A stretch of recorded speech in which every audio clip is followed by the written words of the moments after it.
Michel Tellière, bonjour. Bonjour. Merci d'être venu au restaurant au bureau pour nos entretiens. Vous êtes l'ancien maire de Saint-Étienne, vous avez été aussi sénateur, vous avez été également à la commission de régulation de l'énergie et vous êtes aussi un auteur de plusieurs ouvrages. Oui. On va citer peut-être le dernier d'entre eux qui n'est pas très Bah, vieux. le dernier, c'était sur Saint-Étienne. Voilà, Oui, c'est ça. sur Saint-Étienne principalement. Et Voilà. sur le travail du maire. Exactement. En Tout à général. fait. Alors justement, on va tout de suite enchaîner avec les municipales qui ne sont pas très vieilles, qui ont eu lieu les 15 et 22 mars dernier. Vous étiez impliqué, comme vous avez été comité de soutien d'une des listes, celle qui était dirigée et animée par l'ancien député Dino Cinieri. Sur les municipales en général, on a longtemps dit aux Français, dans les médias notamment, dans les médias nationaux, qu'avec la présidentielle, c'était l'élection préférée des Français. Et cette fois-ci, on a eu un taux d'abstention assez surprenant quand même. Est-ce que vous avez, vous qui avez exercé la fonction de maire pendant plusieurs mandats, comment peut-on expliquer cette... Oui, désaveu? alors vous avez parfaitement raison. Au premier tour à Saint-Étienne, c'était un électeur sur deux qui s'est déplacé. Ah ouais. C'était déjà le cas en 2008 pour ma dernière élection municipale. Donc on a l'impression que les gens se désintéressent de la vie publique, de la vie locale, ce qui est dommage parce qu'en fait c'est là où se prennent beaucoup de Bien décisions sûr, qui bien touchent sûr. leur quotidien. Donc c'est dommage que les gens ne s'impliquent pas davantage. Bon, c'est un effet sans doute lié à tout ce qui est commun aux grandes démocraties aujourd'hui. Les gens se désintéressent de la vie publique, alors que dans le monde, ceux qui ne vivent pas en démocratie Eh oui. rêveraient de Absolument, pouvoir voter, oui. Oui, oui. et eux malheureusement ne le peuvent pas. Et le deuxième phénomène qu'on a constaté, c'est que de nombreuses communes, et pas seulement des petits villages, n'ont eu qu'une seule liste. Donc il n'y a pas beaucoup de motivation pour voter quand il n'y a qu'une liste. Oui. Je pense à la commune Oui. du Chambon-Faugerolles, Oui. Camary, Oui, oui, oui. et bien sûr des communes oui, plus petites oui. comme l'Étra. Oui. C'est pas très motivant pour Oui, se alors passer. ça prouve aussi sans doute que moins de gens sont motivés pour s'occuper de leur commune, pour s'inscrire dans une vie locale, parce que peut-être ils n'aiment pas la politique, peut-être parce qu'ils ont d'autres choses plus importantes à faire dans leur vie professionnelle ou leur vie familiale. Donc du coup, c'est dommage, parce que j'ai toujours dit à des jeunes notamment qui m'interrogent, j'ai toujours dit que s'occuper de la vie d'une ville ou d'un village, c'est très, très passionnant, c'est très motivant. Alors, bien sûr que ça demande un peu de temps, bien sûr que ça demande de s'investir, mais c'est exigeant, c'est difficile, mais c'est passionnant. Alors j'espère que dans l'avenir, il y en aura plusieurs qui se présenteront dans les villes dont vous parliez. Alors notre département a eu aussi le phénomène de communes, pas très nombreuses, 4, mais enfin plus que dans les départements voisins, qui n'ont eu aucune liste. Oui. Est-ce qu'on n'a pas trop de communes en France quand on voit nos voisins allemands Oui, En alors plus, il y a une possibilité aujourd'hui vous avez avec les raison, vous communes savez, nouvelles. on a 35 000 communes en France, c'est-à-dire autant de tous les autres pays européens Ouais. confondus. C'est l'histoire de France qui a voulu ça. Les Français sont attachés à leurs communes. Avec la montée en puissance des intercommunalités, des communautés de communes, des métropoles comme à Saint-Étienne, on peut penser que peu à peu, les principales compétences se passent au niveau des agglomérations. C'est en train de se faire d'ailleurs. Voilà, et du coup, dans les communes, dans les petits villages, dans les petites villes, c'est plutôt le quotidien qui occupe le maire à ce moment-là. Et peut-être que dans l'avenir, on verra ce qui s'est passé à Saint-Étienne avec Rochetaillé ou Terre-Noire. On verra peut-être à ce moment-là des maires délégués dans les plus petites communes et leur présence au niveau de l'agglomération portant sur des sujets beaucoup plus importants. Pourtant, un statut est possible, on l'appelle la commune nouvelle, il n'y en a que 3 dans le département, et en plus, il y a davantage de soutien financier de l'État Oui. dans les communes nouvelles. Oui, oui. On a l'exemple Oui. du Rhône voisin avec Bourg-les-Tizy, Oui. même des communes plus grandes, comme dans la vallée de la Chimie de Lyon, il y a 2 grosses communes qui se sont mariées l'an dernier. Oui, alors l'État Pierre joue un Bénite. petit peu de la carotte et du bâton, comme toujours. C'est comme ça qu'il agit pour les intercommunalités. Il a dit en gros, vous êtes libre de vous associer ou pas, mais si vous vous associez, vous aurez plus de moyens, plus de dotations financières. Donc on peut imaginer que c'est encore ce que souhaite l'État. Aucun gouvernement depuis 40 ans n'a voulu la suppression des départements ou des communes plus petites. Donc c'est plutôt par l'incitation que joue l'État. Et je pense pas entendre un président de la République ou un candidat président de la République demander la suppression du département ou la suppression des petites communes. C'est pas très populaire, donc on va sans doute vivre encore longtemps avec cette sorte de de mixité entre les petites communes et les intercommunalités et les départements dans les secteurs où les communes sont moins importantes, où les métropoles sont moins importantes. Ce qui résume un petit peu ce phénomène, c'est le fait que dans notre département, 8 communes seulement ont accédé au second tour. Oui, tout à fait. Alors, les principales. Oui, absolument. Mais d'autres plus À Saint-Étienne, on a toujours eu 2 tours parce qu'il y a plusieurs listes et que c'est une grande ville avec des enjeux plus politiques. Mais vous avez raison, dans les petites communes, il y a souvent une liste et les collègues maires ont parfois du mal à faire une liste parce qu'il manque de motivation dans la population. Et puis quand on lit la presse locale, qu'on voit tout récemment, même depuis l'élection, par exemple le maire de Saint-Romain-les-Ateux, qui a été insulté et frappé par un de ses habitants, ça incite pas vraiment à s'engager. Oui, alors il y a la violence qui se développe sur les réseaux sociaux. Oui, on voit que les gens se lâchent, mais alors de façon honteuse, de façon anonyme. Oui. Et malheureusement, ça arrive aussi dans la vie réelle, puisque vous l'avez vu, M. Coffer a été attaqué à Saint-Romain-les-Ateux. Ça me touche d'autant plus que je l'ai eu comme élève, Coffer, autrefois. Donc je le connais bien. Et du coup, c'est désastreux, quoi. C'est désastreux comme image que ça donne de la démocratie. Et puis, ça décourage sans doute les bonnes volontés de s'intéresser à la vie commune. Alors, on va revenir sur Saint-Étienne. Vous aviez été président d'un comité de soutien. Qu'est-ce qui vous a amené à vous engager aux côtés de Dino Cinieri et puis de ce collectif? Tout simplement, si vous voulez, parce que ce sont des amis politiques. Oui. Donc, j'y retrouvais à la fois les centristes et la droite républicaine qui m'ont toujours soutenu quand j'étais moi-même à la mairie. Et puis pour la plupart d'entre eux, ce sont des gens que j'ai connus, que je connais, donc ça me paraissait naturel que je leur donnais un coup de main quand eux-mêmes étaient candidats. Alors est-ce que ce n'était pas un peu une mission impossible? Et là, je vais être uniquement arithmétique, puisqu'il y avait quand même 4 listes qui se réclamaient ou qu'on classait droite et centre. Vous vous souvenez peut-être qu'il y a un an, quand j'ai présenté mon dernier livre sur Saint-Étienne, j'avais invité un certain nombre de collègues et d'élus, notamment Régis Juanico. Je n'ai jamais douté que Régis Juanico pourrait être élu cette année, compte tenu du contexte, comme vous le dites. La gauche est majoritaire à Saint-Étienne. La droite était très divisée. L'après-Perdriau, si on peut dire, a amené plusieurs listes. Oui. Et donc, ça a divisé les chances de la droite. Pour autant, j'ai toujours des convictions et j'ai soutenu mes amis dans cette affaire. Cela dit, Régis Juanico devait être élu cette année. C'était écrit, si je peux dire. En revanche, ce qui a peut-être été nouveau, c'est une présence plus forte du Rassemblement national, plus forte que ce qu'on avait connu jusqu'à présent, et un Rassemblement national qui s'inscrit, je dirais, de façon plus forte dans la durée, en quelque sorte. Alors on dit aussi, lorsqu'on parle du Rassemblement national, mais pour tous les autres partis c'est aussi valable, il y avait une véritable incarnation, là, quelqu'un de jeune, de diplômé. Tout à fait. Qui n'était pas excessif dans les... Voilà, le Rassemblement national a compris sans doute avec le temps qu'il fallait aussi, s'implanter sur le territoire avec des gens plus sérieux que ceux qu'on avait connus jusqu'à présent. On peut aussi imaginer qu'il a déjà un regard vers les législatives de l'an prochain qui suivront la présidentielle aussi. Oui, parce que, on ne sait pas comment va se passer la présidentielle, mais s'il est probable que le Rassemblement national est au second tour des présidentielles, restera qualifié le deuxième candidat. J'espère de tout cœur que la droite et le centre sauront s'unir pour qu'il y ait une offre, sérieuse face au Rassemblement national. Et puis après, comme vous le dites, une fois que le président de la République sera élu, il est probable qu'il y aura des législatives, puisqu'il y aura probablement une dissolution. Et à ce moment-là, les candidats qui se sont présentés aux municipales auront peut-être envie de se présenter aussi aux législatives. Alors un des colistiers de la liste de Dino Cinieri, que vous avez connu, qui était aussi d'origine italienne, qui est docteur en droit, vous voyez de qui je parle, me disait j'ai fait du terrain, et il apprécie bien Dino Cinieri également. Beaucoup de concitoyens nous reprochaient, alors je le cite avec des guillemets, de recycler des anciens adjoints de Perdriau.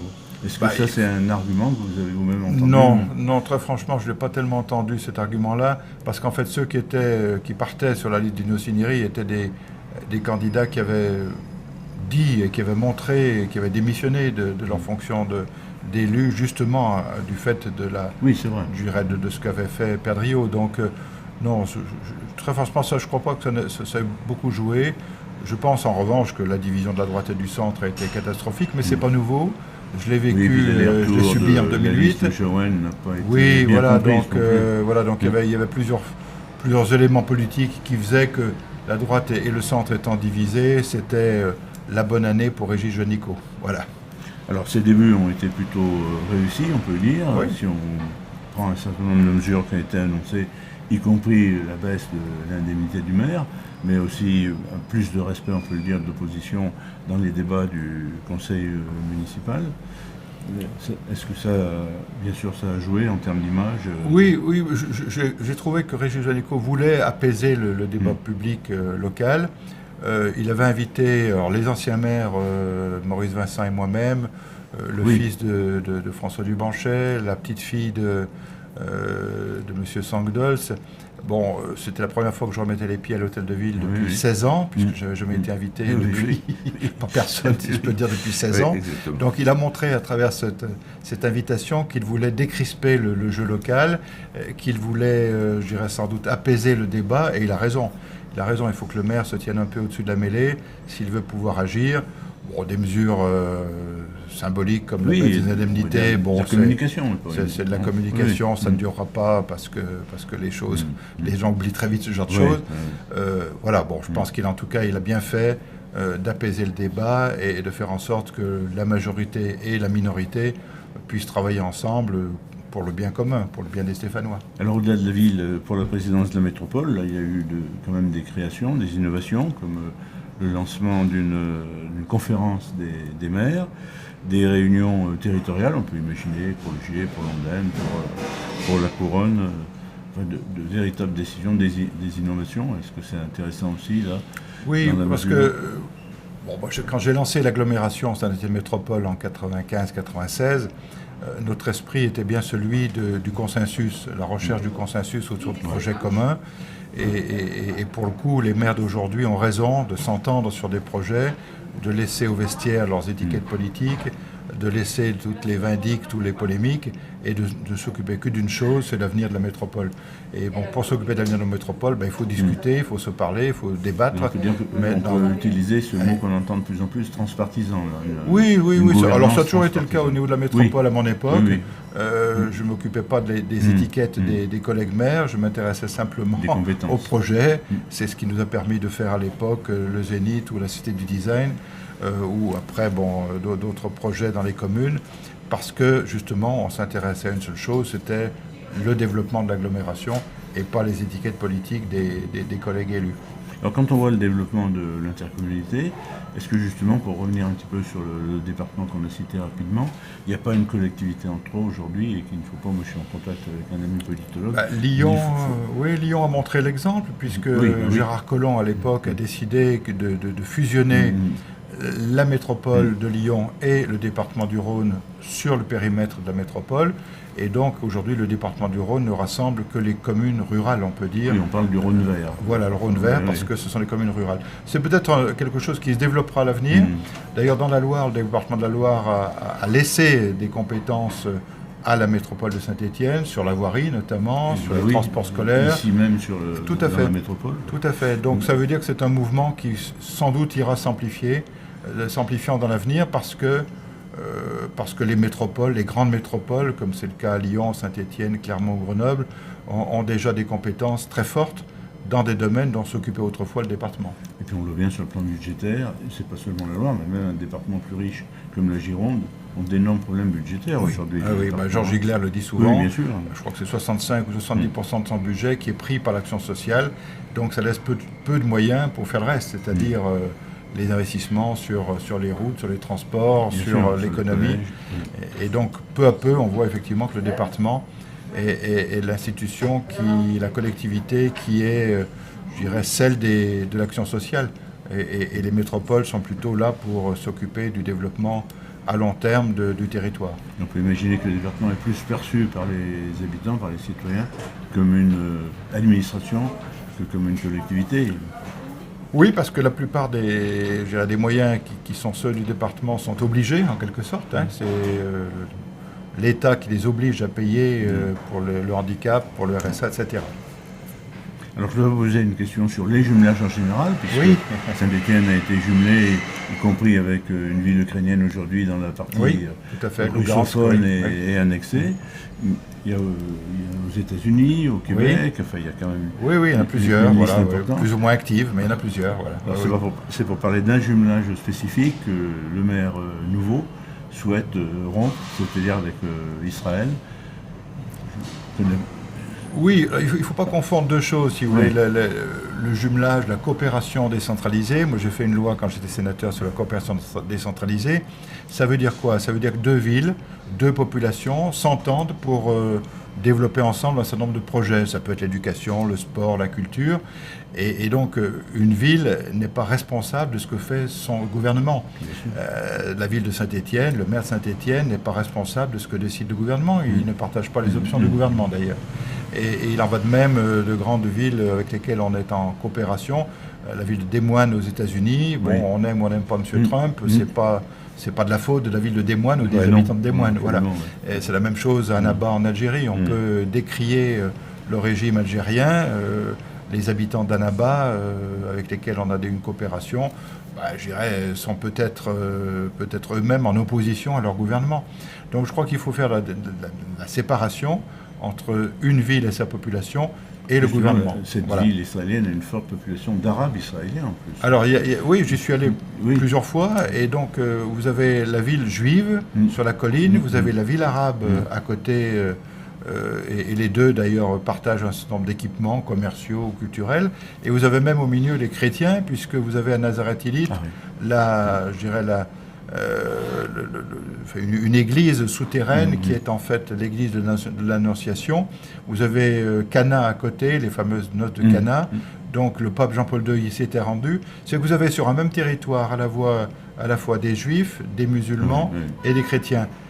Et donc, je me suis un petit peu ému de cette décision, parce qu'on peut très bien avoir une coopération avec une ville palestinienne.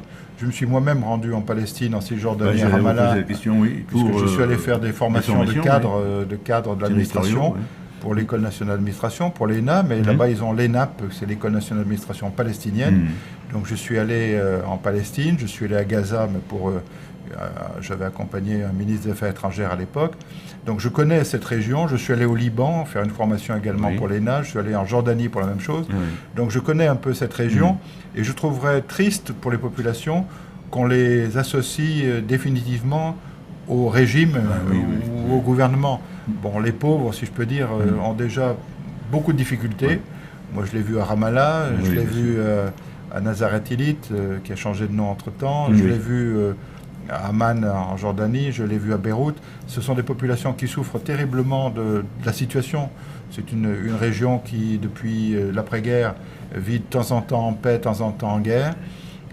J'avais rencontré l'ambassadeur de France à Tel Aviv, qui connaissait bien la région, parce qu'il avait été aussi ambassadeur en Jordanie.